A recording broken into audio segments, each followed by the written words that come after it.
Hey guys, welcome back to another DIY video with Team SENSE-ATIONAL. Today we're going to be making some homemade Play-Doh.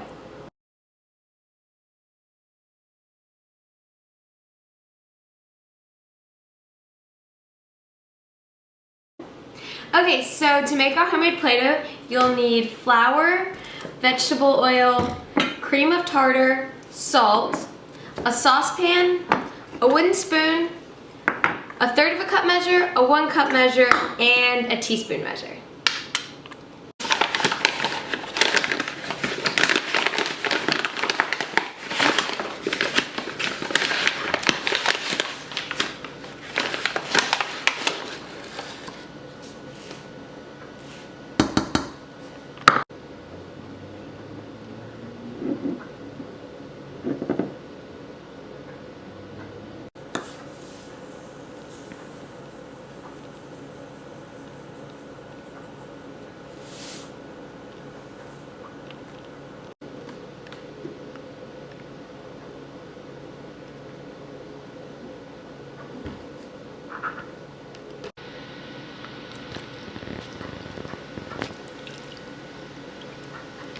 That's very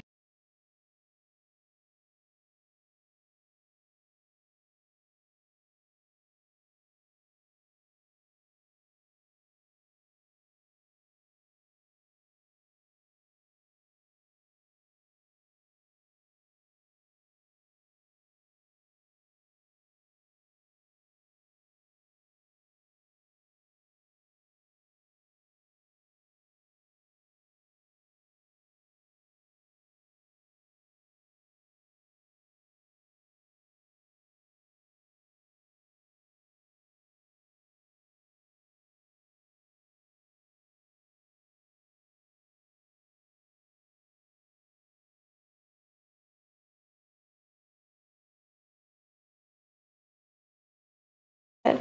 Okay, so once your mixture is fully combined and all the ingredients are in here, you're going to want to put this on the stove on medium heat, and you're going to cook it on low until it all begins to form together.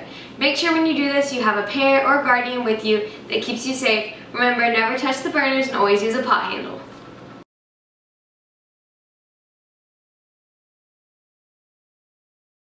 So this is the Play-Doh as it starts to form.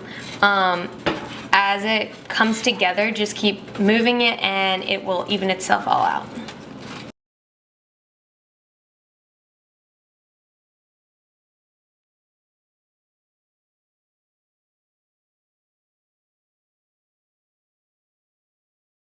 Okay, so once your dough is formed, you're going to want to take it and move it to a sheet with some paper on it.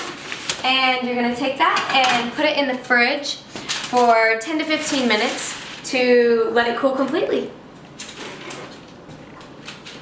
Go